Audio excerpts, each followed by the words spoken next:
name is Ted Smith. I'm the chairman and CEO of the Wine Institute. And I discovered this program about 4 to 5 years ago. It was an outgrowth of research at the University of California, Irvine, done by a Professor Gordon Shaw.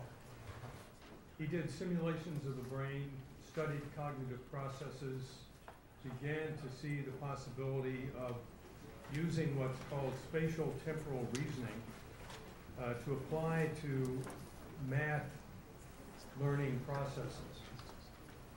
In 1998, he and 2 other scientists formed the nonprofit Mind Institute, began developing these so-called games that were initially aimed at the 2nd grade, and have gone on from there to the program that I'll describe for you now.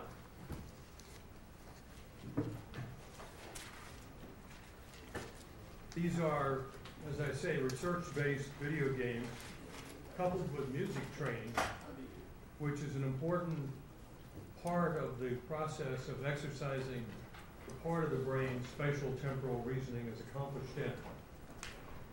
The research behind that is exhaustive and covered many years, so we won't go into that today. Looking at the market, to just take some approximations here, there are 64,000 elementary schools, public elementary schools in the United States, and in K through 8, there are 33 million students. We charge the school $40 per student per year. The total market then implied by that would be $1.3 billion annually.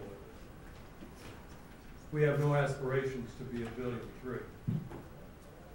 Now, we are all aware from the President of the United States on down at the need for improved math education in the United States. But here are some examples. The U.S. is ranked 19th out of 38 countries surveyed. 38% of California high school students failed the math exit exam, which was an 8th grade level math exam. And in the California State University system, which is not at the university level, it's the next one down, 58% of the incoming students required remedial education in math or reading or both.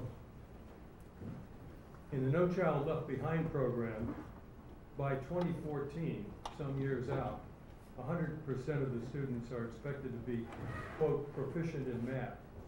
And there are about 5 different levels from non-performance up to proficiency and then 1 level above proficient. Last year, 16% of the students in California were proficient, 16%. 84% were not proficient.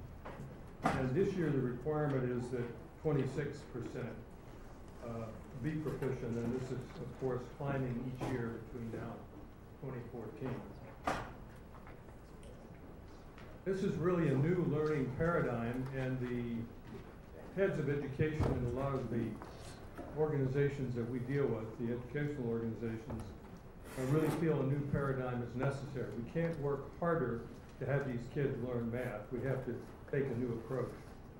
So the first part of this, one of the most important parts, of course, are the math video games. The games use graphic images to represent the math principles and concepts that are required by state standards. The games are intuitive. They're lots of fun to play. Many adults enjoy them, but the kids really love them. In order to win, they have to learn the math, and they do learn the math. For the 2nd grade, for example, we have 16 games. Each game has multiple levels of difficulty, so the kids can sort of get in, have some success, and then continue to move to higher levels of difficulty. Games are available now for kindergarten through 4th grade, and we're working this year on the 5th grade, and we'll continue to move forward. As I mentioned, music training is an important part of this. Whoops.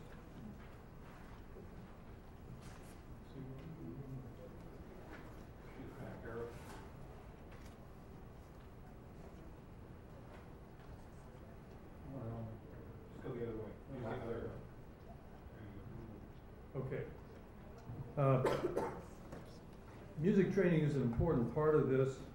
The kids learn to read music and play an electronic keyboard.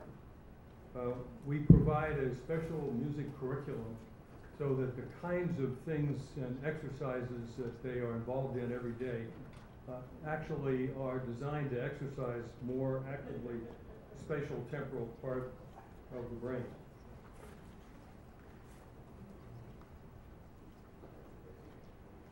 The process, as we call it, that we provide the schools with is a rather disciplined process. This is a supplementary program to their normal math training during the week.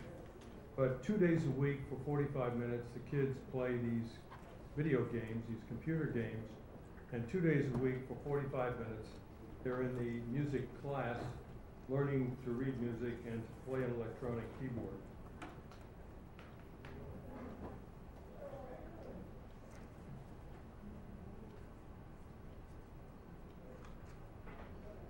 Now, the punchline on all this are really the test results. And this is what really got me personally hooked in this program. It's really exciting to go into these classrooms, see these kids totally engaged in these video games or in the music classes in which they're learning. And when you have 20 kids from underprivileged homes, from all backgrounds, who would never have the opportunity to learn anything about music, really excited about the program and enjoying themselves, that's a special treat in itself. You can see these numbers. The Stanford 9 math test program was really used up until recently in the state of California. In 2002, the kids in the program in the second grade were up on 1 year basis, 13 percentile points versus an average of 2.9 for the state of California. The schools that were below the 50th percentile were up 16 points on average in 1 year in the same grade. Over 2001 and 2002, 42% scored in the top quartile, i.e. they had a result of 75 percentile points or better, which is up 60 points compared with their peers in programs that were not involving the MIND program. In California, they changed to the California Standards Test in 2003, and 54% of the students were proficient in our program. 54%, you remember percentages I mentioned earlier. This is versus 34% in peer classes. So a 60% increase in that program. I'm not doing too well on this test.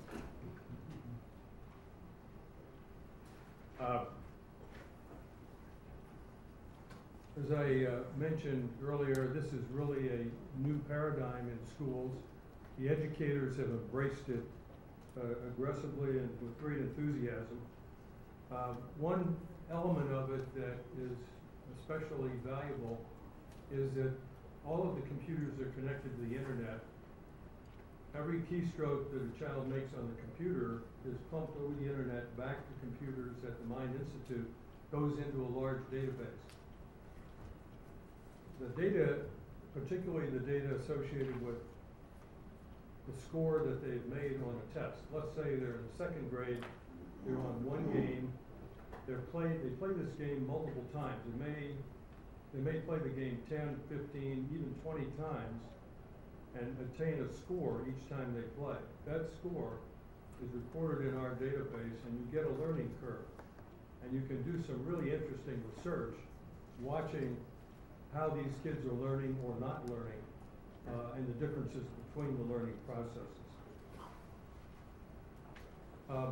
Using that information, we provide on our website information about each student for the teacher, so that the teacher or the principal can come to that website and get an insight to which students are performing, which students are not performing, where each student is in the class, in addition to her seeing this in the classroom.